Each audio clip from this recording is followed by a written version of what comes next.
Okay, so good morning again, everyone. Welcome to APNIC e-learning web class. Today is Wednesday, the 1st of April in 2015.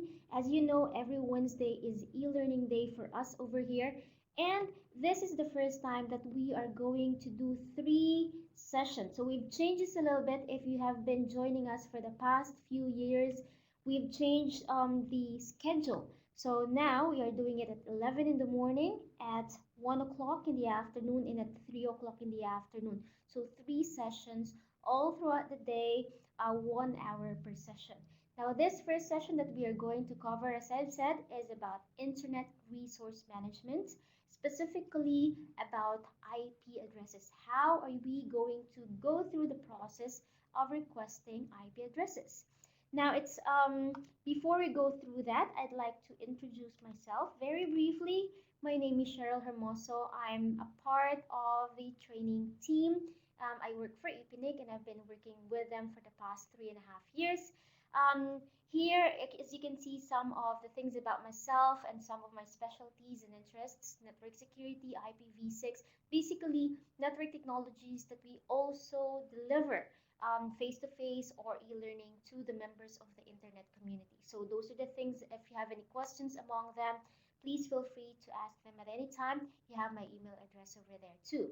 Now, for this session particularly, we will be running this for 1 hour. So all throughout that 1 hour session, I would like this to be as interactive as possible. So if you have questions, feel free to ask them at any point in time. Now, the way to interact with me via question, or maybe if you have any comments, is only using the chat panel. We do not allow audio and video coming from participants in the interest of bandwidth, because we have, of course, participants who have issues with these things. So basically, 1 hour session, communicate with me using the chat, and towards the end, I will be asking you to fill in a very short survey that will help us gauge whether we have achieved our goal in this class or not. Right, so that's pretty much something about myself and APNIC. Now, what are we going to cover for this class? As I've said, this is all about IP. This is all about resources. First of all, let's try to understand the hierarchy, or I would say the chain in which IP addresses are distributed. So we'll try to answer that question there. Where do IP addresses come from? Some of you may be aware of the infrastructure that governs that. Some of you may not, so we will go through the Regional Internet Registry Structure. APNIC is one of those RIRs, and that's actually why you come to these RIRs, or you come to APNIC if you are in our region to request for your IP addresses. Now we'll go through the details of how to get your addresses. How will you find out which type of IP address is for you? Are you after IPv4? Are you after IPv6?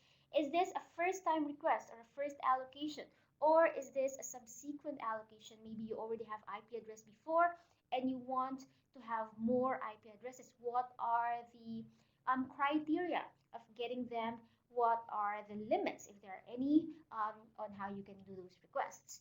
Now, part of the request process will require you as well to become APNIC members if you are requesting this for the first time. And so we'll go through the new member application form, and then lastly, through either new member application form or through my APNIC, I'll just show you some screenshots on where to apply for more additional resources. All right, so this is actually a very basic class that we are going through, but for those of you who are tasked to do this perhaps for the first time, it can be it, it can be overwhelming. As you know, if you come to, say, the APNIC website, go through, have a look at the request process. We make it as easy as possible for you to understand, but of course you'll have to be aware of the process. You have to be aware of the policies, because we are governed by different policies.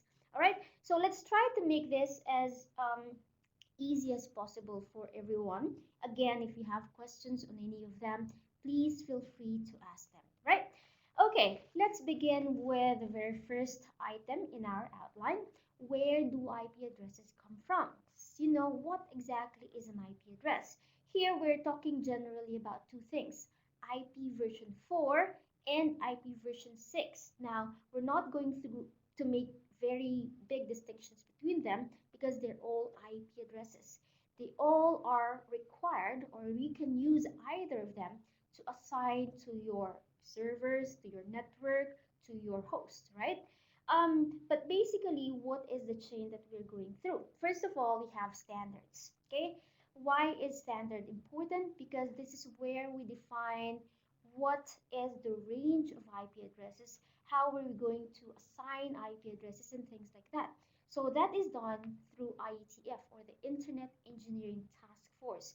They define the standards. So it's not basically just there, it's a community, it's an open community, and you can become part of that community. So through that, we have some standards. We have a standard that deals with IPv4, text representation, the IP address pool, and all that.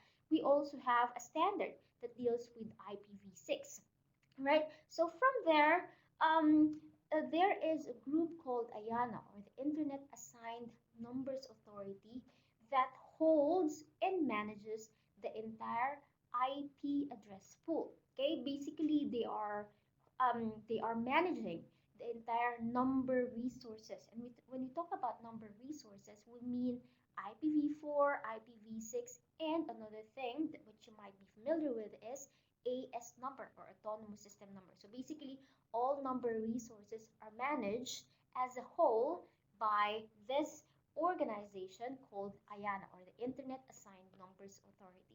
Now, from the IANA, it is distributed to what we call as regional internet registries. Let me just try and point my pointer over there. So there you go, RIR. So there are 5 regional internet registries around the world. APNIC is one of them. We are APNIC, Asia Pacific Network Information Center, and we are distributing and delegating IP addresses to the Asia Pacific region. Now there are 4 others. You have ARIN for the American region, you have LACNIC for the Latin America and Caribbean region, you have RIPE NCC for Europe and Middle East, you also have AFRINIC for the African region. So basically, those 5 RIRs are also requesting IP addresses from IAN if there is a need coming from their region. And from that, distributes them to what we call as LIRs. Or for some of us, maybe more commonly, we will refer to this as ISPs, or our service providers, right? But generally, we call them as LIR, local internet registries, because they're not just tied up to ISPs, it can also be end users. It can be you, it can be your organization. It doesn't have to be a transit provider. But yes, most of the customers obviously are the ones that provide IP services to their customers, such as internet service providers. Now, from there, it is assigned to end users. So maybe you can call that as hosts, or your servers, or your networking equipment. So you will assign IP address, specific IP address to those hosts, right? So that is the end of the chain. So from IETF, distributed to IANA, distributed to the RIRs, then to the LIRs, so more local, and then to the end users. Now, something that is unique to our region is somewhere in between here.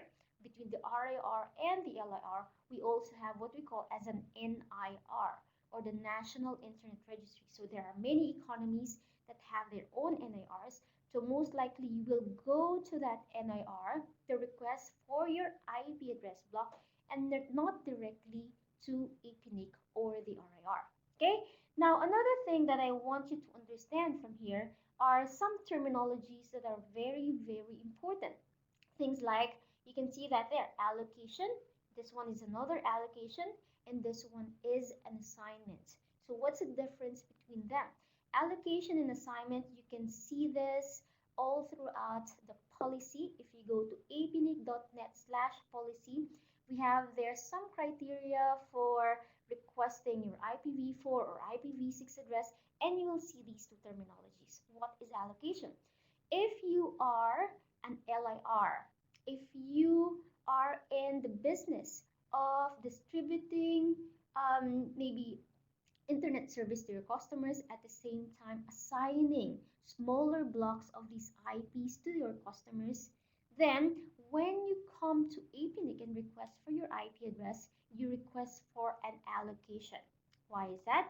Because when we say allocation, when you get this IP address block, this range, you don't use it for assigning to your own infrastructure. You use it to assign to your customers, or to distribute further to your customers.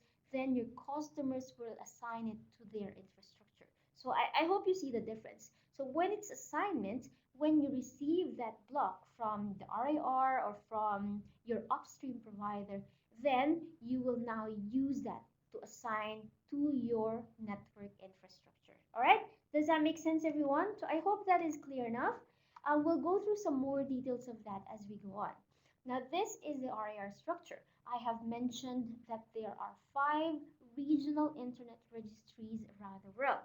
And as you can see, it is they're bound by the region. So in our region here, you have the Asia Pacific, so most of Asia, including South Asia, East Asia over there, Southeast Asia, the Pacific, the Pacific Islands, Australia, and New Zealand all belong to our region. What does that mean for us?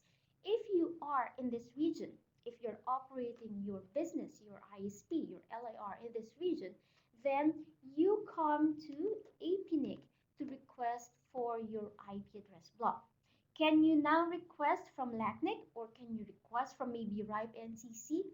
If you are from a multinational company which has business or presence in different regions around the world, then that is possible. So basically, your presence in the United States perhaps will go to ARIN to request for their IP address block. But your operations in the Asia Pacific region, for this operation, you come to APNIC to request for that, right? So that is why the RER structure is important to understand. Now, a bit more about that. We've already mentioned the chain. We have IANA and then distributed to the 5 RIRs. You basically see that here. Now, as I've mentioned earlier, there's something quite unique to our region. You notice that for all the other 4 RIRs, from the RIR, it's straight to the member. Members are usually LIRs. Now, in our region, you can become direct members of APNIC and then request your IP address from us directly, or you can also request your IP address blocks from your NIR. There are a few NIRs around here. Japan has got its own, it's JPNIC. China has got its own, it's CNIC. Vietnam, Indonesia, I think, also has their own. So basically, depending on which NIR it is, you can request from your NIR first, okay? And the NIR, if there is a requirement from its members, then they come to APNIC to request for the resource. So basically, 2 types of setup. You can become direct members of APNIC, or you can become members of your National Internet Registry, and the NIR will request from APNIC in your behalf. And then these IRs definitely will go to IANA if there's requirements from their members for IP addresses, and then request those IP address blocks from IANA. Does that make sense, everyone? I hope that's clear with everybody. Again, if there are questions, please feel free to ask them on the chat. All right, now let's go to the gist of our what you've come here for, our discussion. How do you now get your IP address? Now, I've listed down here a few bullet points that are, I think, important for you to first answer or first check before you apply for the membership, when apply for the resources, which is at the very last part. So first of all, you have to decide what kind of number resources do you need? What kind of IP address do you need? Do you need IPv4? Do you need IPv6? Now, you have to remember that with IP addresses, these are limited resources. And we are at a point where IPv4 addresses are very limited. Okay, nowadays, when you come to APNIC to request for your resource, you can only get a maximum of a /22 coming from the final /8 block. So let me try to explain this one to you. Basically, remember the structure, the chain. So Ayana gives IP address blocks to the RIRs, all right? Now, when Ayana has got the last 5/8 blocks, I hope you understand it when I say /8. /8 is this one. Basically, it's octets. You have 256/8s in the IPv4 address space. Basically, when Ayana has reached the final 5/8s, what it did is distribute this final /8s to each of the RIR. So each RIR now has its last /8, plus if there's any leftovers from the blocks that they're currently holding. Now, APNIC in I think April 2011 started giving out from the final /8. From that time forward, it kicked in a policy, and this policy is about the amount of space that you can request from that final /8, and that is a maximum of a /22. All right, so it's very limited. If you have been members of APNIC for a long time, you know what I mean, because before that, you can definitely request for more than a /22. And that is, of course, if you can justify that you need this much blocks. But right now, even if you need more than that, you can only request for a maximum of a /22. Now, one good news though is that there are IP addresses that are returned to the pool, and from that returned addresses, okay, we are now also giving, and you can request for another /22. So in total, you can request for a maximum of a /21. These are discontiguous blocks, meaning they're not um, you cannot combine them together and announce a single block. They are discontiguous. Okay, they are from two separate /8 blocks. So basically, that is the process, and you should understand this before you actually request, because again, you cannot request for more than that, and you should plan your network, basically network topology accordingly, right? So basically in this graph, you basically see all the /8s, where are they going through. And if you go through what is assigned to the different RIRs, APNIC has got 44, followed by ARIN, RIBE, LACNIC, and AFRINIC. The reserved /8 blocks in Ayana is 0, meaning it might take a few more years, but we are at a stage where we are running out of IPv4 addresses. That's why you can only request for a minimum /22 from that final /8 and another /22 from the return block, a maximum of a /21. Does that make sense? Now, what about in each RIR? How many have you got? As I've said, in our region, this is a PNIC, the yellow one here, we are about 80%. So we still have about 80% of the final /8 that is ready for distribution. And this is as of the third quarter of 2014, so last year.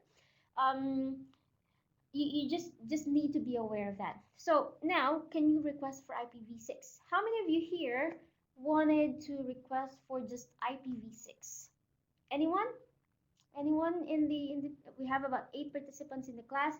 Hopefully some of you are requesting for IPv6. I don't have any slides that discusses about IPv6 there. It's mostly just making you aware that if you're going to request for IPv4, it's limited. Okay, so another thing that you can do is, of course, request for your IPv4 space, at the same time request for IPv6, because you can do that. If you are APNIC members, we have a policy, we have a program called Kickstart IPv6. If you already have an IPv4 block, then you can get your IPv6 blocks right away. You just need to log into My APNIC, or if you are a new member and you're going to apply for IPv4, you can also apply for IPv6 at the same time. Makes all the processes easier for everyone, right? So yeah, first thing, decide what do you need. Do you need IPv4? Do you need IPv6? Maybe you need both. So decide for yourselves. Next one in the bullet points here is to check your eligibility. There are criteria, there are policies that govern how these IP addresses are distributed. The reason we have RIRs or the internet registries is so that we can manage and properly distribute IP addresses. Because if we don't, probably around 96 or 1998, which is about what, almost 8, 9 years ago, we would have run out of IP addresses already. So, as I've said, we have these RARs to distribute them in a fair and consistent way, in a fair and consistent manner. If you need an IP address, you must be able to show that you actually need them. Okay, you must be able to justify, and you do that by showing your plan, maybe your network topology. What are you going to use this for? Are you able to use these IP addresses in the next year or the next couple of years? What are you going to use it for? Where are you going to assign it? Things like that. So you must provide um, justifications on these requests. All right. So check your eligibility. You can do that by going into the APNIC website at www.apnic.net. So basically, if you add a slash policy, you'll see all the policies there that are for IPv4 and for IPv6. Now, for a first timer, this can be overwhelming. As I've said, the policy can become quite long. So just look at the specific parts that you needed, like what are the criteria if you're the first time requester. And if you find that it's difficult to get a grasp of these things, you can always come and ask directly from us. We have our help desk team. You can send them an email, you can chat with them, you can give them a call to clarify some of your points. Now, these are some of the eligibility requirements that you can find in the policy. And as you know, APNIC is a not-for-profit organization. It's a community-driven organization, and these policies are done by the community. So if you perhaps find that these eligibility rules does not meet your requirements, you can take part in the policy development process that can have an effect on these current policies. So these are done basically the whole year round, but some discussions are done during the APNIC conferences, which is twice a year around February or March and around August or September. So before you dive in and request for your IP, make sure to always double check the eligibility requirements, because perhaps there might have been some changes from the last time that you did this. So it's always good to check whether the criteria are still the same from the last time that you did that. All right, so for IPv4, what are the eligibility requirements? Now, this first one is for initial LIR delegation. So if you are a local internet registry, if you are going to, say, you're an ISP, you're a provider, okay? You want an IP address. So what are your options? Come to APNIC and request for your IP address, or you can also go to your upstream providers, okay, your transit providers, perhaps, basically your upstreams. First of all, before you come to APNIC to request for your own portable block, then you must have used a /24 from your upstream providers. Why do we want that? Because well, basically, it has something to do with aggregation. If it's coming from your ISPs, you can easily aggregate that. If it's a portable block, then it is announced separately onto the routing table. I'll not go through the technical details, but if that's something that you want to understand in more detail, please let me know or send me an email later on. Basically, this is the current requirement. You must have used a /24 from your upstream provider, or you must be able to demonstrate that you need, okay, a block, a portable block coming from the RIR that is like /24. You must have complied with applicable policies in managing all address space that have been previously delegated to you. Perhaps if you come to APNIC, maybe it's your first time, maybe it's not. Maybe even if it's your first time, you already are holding some IP address. These are what we call as historical addresses, historical delegations. You may have gotten that way before we had the RIR, so it's not part of the current policies. So if you have that, you must be able to show that you have managed them well enough. Um, and you must be able to demonstrate a detailed plan for use of a /23 block within a year. So this is where your justifications would come in. Some details about your network topology and all that would be a good idea to bring forward. Now, for small multi-homing delegations, what is this? You might be an end user.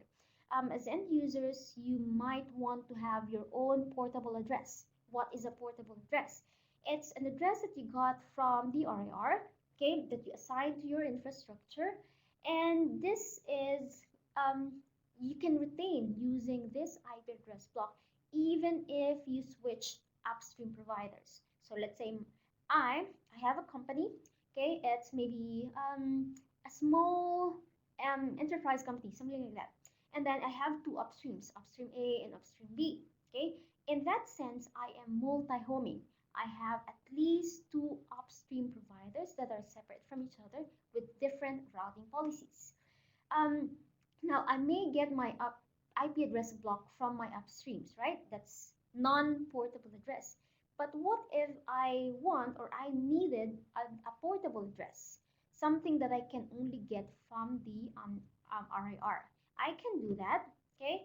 I need to be able to show that I'm currently multi-homed, meaning I have two upstreams, or I must be able to demonstrate that I will multi-home within the next month. Right? So this is for those of us here who are not working for LIRs or ISPs but needed their own portable address. There are advantages to having a portable address. Things like if you have many machines, many servers, and you assign addresses to them. If you change ISPs, you will get another block, IP block from your upstream, right? So you need to renumber all the time. But if you have a portable address, you can retain it. Right, so those are some of the reasons why you would want to have your own IP address block. So if you are in that situation, you should be able to demonstrate this. You should be multi-homing. At the same time, you must be able to demonstrate that you're able to use 25% of your requested block immediately after usage, after delegation, I mean, or 50% within 1 year. All right, so those are the eligibility requirements. Now, there are other eligibility requirements for different types of network. So if you are maybe working for an IXP or an internet exchange point, we have a different policy because it doesn't exactly fall under an LIR or a multi-homing network. So for IXPs, they are eligible to receive IP address block from EPNIC, which should be exclusively used only for the IXP endpoints connecting them to their participant devices, right? Um, for critical infrastructure, what is a critical infrastructure? A critical infrastructure is basically um, an, a network or a set of routers and switches that are important in the day-to-day operations of the internet. This includes root servers, GTLD servers perhaps, your CCTLDs, the RIRs such as APNIC and all that. They all belong to critical infrastructure. And because of that importance, they are eligible to receive their own delegation. They are in a different criteria, so they can do that. So those are the requirements for IPv4. Okay, most of you would definitely fall under either these two, LARs or small multi-homing delegations. Now, for IPv6, as I've said earlier, there is not much requirements when it comes to IPv6 because as the community have decided, we all wanted early or quick adoption of IPv6. So there are two things that you have to look into here. First of all, do you already have IPv4? If you already have IPv4 and you don't have IPv6, then you are automatically eligible or qualified to get your IPv6 block. Now that depends on what kind of IPv4 delegation you have. Do you have an assignment or do you have an allocation? If you have an IPv4 allocation, then you are eligible for a /32 IPv6 block. If you have an IPv4 assignment, then you're eligible for a /48 IPv6 block. All right, I hope that makes sense. Basically, you already know the difference between allocation and assignment. All you need to do is check within your organization whether you have an IPv4 allocation or an IPv4 assignment, right? Now, another is if you don't have IPv4 and you want to request for IPv6. So the minimum requirements for that are written down here. You must be an LIR, you're not an Insight.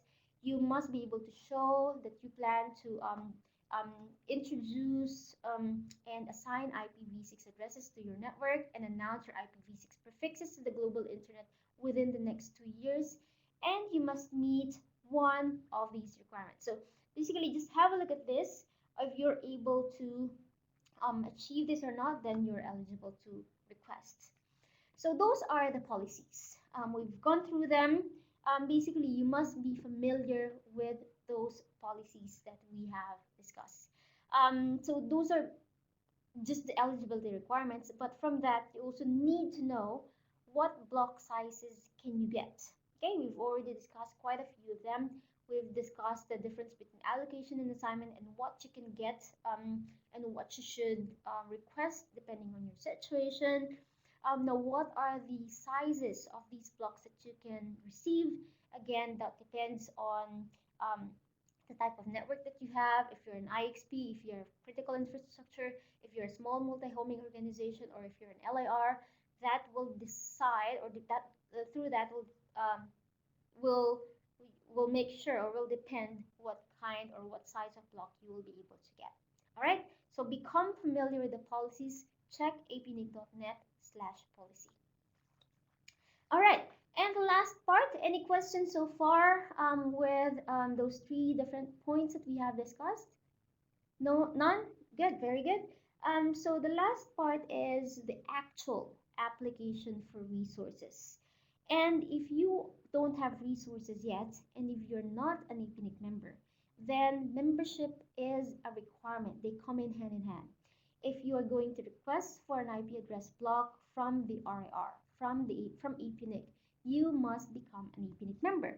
And so if you don't have resources yet, you will go through the membership application process, okay? And during that process, you can already request for your resources to make it fast. So you're required to become an APNIC member, okay? But you can apply for membership and request for your initial address allocation at the same time. Okay, so how to become a member? Go to this link, apnic.net/services/become a member, and you will see the some information there as well. Most of the things that I've already discussed, and then there's a link to the new member application form. Before you try and fill in the member application form, please just collect the information that's needed. You'll need contact details about yourself and your company. There will be one main contact with your company. We call that normally is a corporate contact. Now, if you're the person filling in the member application form, you can say that you're going to be the corporate contact or not. Okay, so basically you provide your name, your basically information about yourself, your email, and stuff like that. And then um, I don't have screenshots for the other ones, but these ones is second and third where you can apply for the actual resources. But before I go through that, I'll just go through these points about the new member application form. Now, there's a lot of improvements from before and what we currently are using as our member application form. It's now more user-friendly, more interactive, more informative. So if you go through the process and you don't understand what's AS number, what's IP address, what's IPv4, IPv6, then there are links there that will explain these things to you in an easy way. At the same time, you can receive quotes after application and not invoices. This has got to do with um, the fees for your application and for the IP addresses. There's contacts management, Kickstart IPv6 is already integrated with it, so you can request for IPv6 at the same time. And through the information that you have provided, mainly about yourself and the resources that you have requested, whois objects are created automatically for that. Right? So we've gone through the first and second part, perhaps about you, the one who's filling the form. The second part is about your organization. The third part is mainly about your request.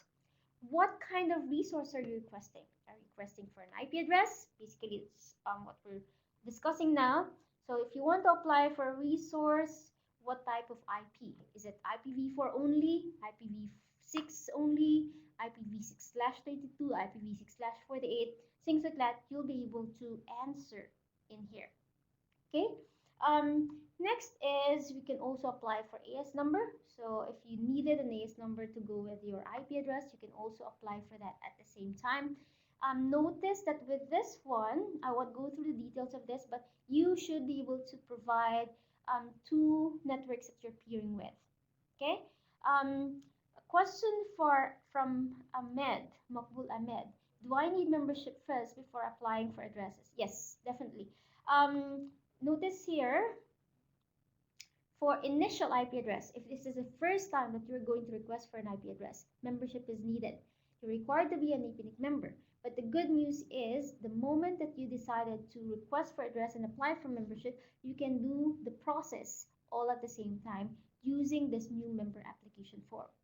Okay, you must become a member to apply for a resource, right? So that's for IP, that's for AS number. I hope that answers your question. And what size you're gonna get is depends on your request and the stuff that we have discussed earlier. What are the usual sizes you get for IPv4? As I've said, maximum is /21, /22 from the final /8 block, and another /22 from the recovered block. Again, they are discontiguous blocks. They're not coming from same /8 block, so we cannot combine them together and announce as a single /21 block. They are discontiguous. But basically, a total of a maximum of /21 can be requested. Minimum is a /24. It can't be smaller than that because most of the upstreams are going to filter out IP announcements, block sizes that are smaller than a /24. So yeah, the minimum is a /24, maximum is a /21. For IPv6, it depends if it's an allocation or an assignment. If it's an allocation, the size that you would normally get, the normal maximum is a /32. However, if you need something that's bigger than a /32, then you should be able to request for that, as long as you can justify that you need a block that's bigger than a /32. By the way, before you go through requesting a larger size, I don't think there has been any request for an initial request, right? There has been any request that is bigger than a /32 so far. Okay, so I think the best depends on your requirement, of course. Normally people will request for a /32, and then later on, if there is a need, they will request for what we call as a subsequent allocation, right? How big is a /32? It's just about the size of the entire IPv4 address space. So in IPv6 terms, that's actually quite big, all right? Now, what if you need or you want to request for more resources? So you've already gone through the membership, you're now APNIC members, you have requested for your initial allocation. So maybe you already have a /21 IPv4 and a /32 IPv6 blocks, but later on you want to request some more. Now you can do that using what a tool we call as my APNIC, right?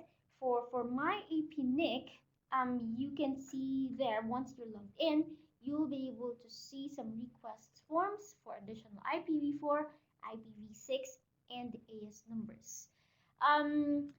Thing here is, if you've already used up your /21 IPv4 address, when you click on this, let me see if I have, no, I don't have the screenshot here, but when you click on this, it will show you how much IPv4 address can you still request. So let's just say a scenario. Perhaps when you assign for when you asked for your initial allocation, you only asked for slash 24. Well, you only needed slash 24 at that time. Now, 1 year or a couple of years later on, you want to request some more. And as we have discussed, the current policy says that you can request a maximum of a slash 21, right? So when you go through my IPNIC, click on the IPv4 address request form. When you get to the page, it will tell you how much size you can still get, which is um, another 1 slash 22 and 3 slash 24s, right? Because they're from different blocks. So basically, that's what you can request. But if you've already requested for the entire slash 21 block and you go through this link, it will tell you that you cannot request for any more IP addresses, IPv4 addresses to be specific. All right? Basically, all the subsequent requests can be done very easily using the My APNIC portal. You just have to have an account. If you're a corporate contact, which remember when you filled up the membership form, you're asked if you want to become the corporate contact or not, then it's very straightforward. If you're not the corporate contact, the corporate contact must approve your registration into My APNIC. All right, so those things are quite important to understand. One question from Ahmed: is there any policy for not-for-profit organizations regarding fees? Not that I'm aware of. If you go to the APNIC website, there is a calculator there that will tell you how much you will pay depending on the um, size of the resource that you are going to get. So have a look at that. But basically, I don't think there is a distinction between these. I might have to get back to you on this. Um, if you send me an email, we can try to see whether there is. But as far as I know, there isn't. Anyway, um, but please do send me an email regarding your query because that's kind of specific to yours. What else do I want to discuss about here? As I've said earlier, oh yeah, with the fees, just building up on Ahmed's question over there. If you go to the APNIC website and then do the calculator, see how much you're paying for, you don't have to worry that you're paying double because you're requesting for both IPv4 and IPv6. It's normally the one with a bigger um, one that's bigger size you will have to pay for. So have a look at that if you want to request for just IPv4, request for just IPv6, and request for both. It will be whichever has the higher cost, that's the one you're going to pay, and not add up an IPv6 cost to your existing IPv4. Okay, so that's the current policies as of the moment. All right, any more questions? I can see Ahmed typing some questions there as well. Um, any more from the other participants? We have about 10. If you want, if you have anything to ask, please do so. One more question: do I need to pay for membership? You actually pay the membership fee from the start is actually what there's a processing fee and all that during the first year of your membership application, but the actual payment for the resources starts at the anniversary of your membership. So you basically start paying 1 year after the your membership, right? But for the membership, for only the membership, yes, there's a fee. There is, you can also compute on that. If you don't want to ask for resources, maybe just do membership, you can also do that. If you don't need any resources at the moment, you only apply for membership, then you very well can do that. All right, so I hope that answers your questions. I think, are you an EPNIC member or not yet? If you want to discuss this further, depending on your situation or your case, then we can take it offline, and so you can understand more about the processes. Any other questions from the class? Because I think that's my last slide. The next one after that is just the, yeah, it's just the feedback in the slides. Okay, going to become a member very shortly. How much detail is required for justification of additional address blocks? Now, it's a very hard question to answer.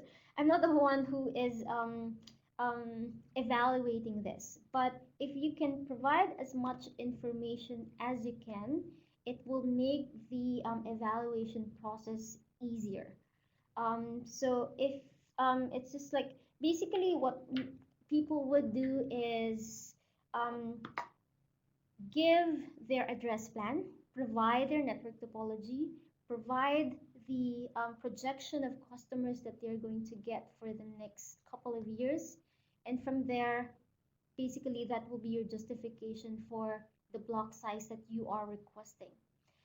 Is there any referral or document templates? What kind of document templates, so Harry? Is it with the justification? So yeah, but Carrie, as of your question, if you can provide as much detail as you can, then that's good. If not, if we need more information from you, we will always come back. But that will basically just lengthen the process a little bit. For those justifications, no templates as far as I know. As I've said, what most people would do is just present their typical network plan. That's it. Okay? I hope that answers both Carrie and to Harry's questions.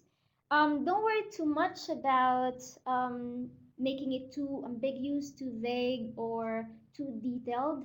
Either way, if we will need more information from you, then we will definitely get in touch. Any others?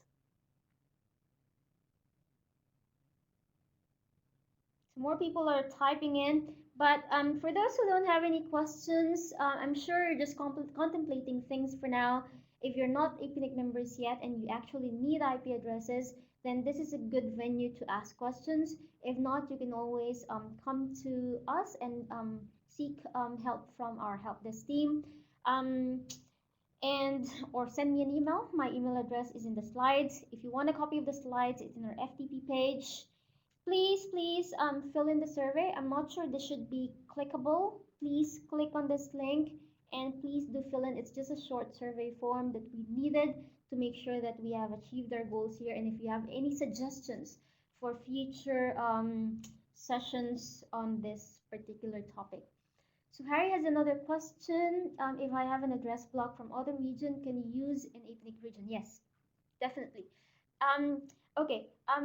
It might be a bit confusing because there are different regions, right? You have different RIRs.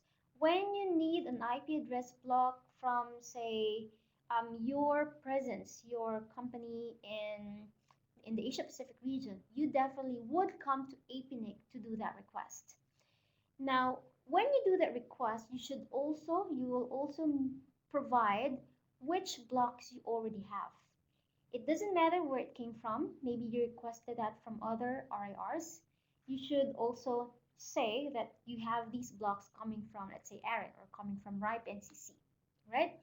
But in the same way, you can, once you have requested that block, okay, you definitely can, it's for your organization, you can definitely, there's no one stopping you from using that in your other um, POPs or your other um, networks. So the easy answer to your question is yes, you can use it, yes.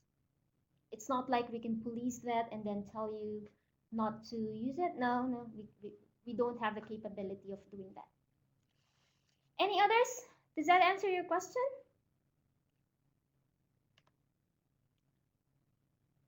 Okay, thank you. Thank you for that. All right. All right, everyone. So I guess that is it for this session on requesting IP addresses. Please, again, fill in the survey. I think what I'm going to do is type in the link to that to the chat, just in case you can't link on it.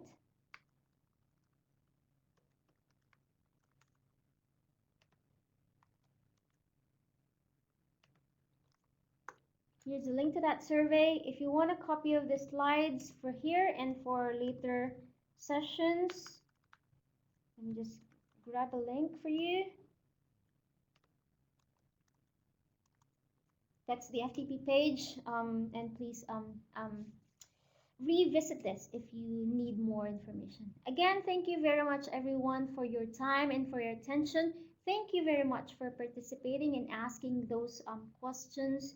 I hope that you learned something from here. I hope it's at least an opener for you to get more answers to the questions that have been raised before you get your membership. All right. Again, thank you, and I hope to see you in another e-learning session later on. Bye bye.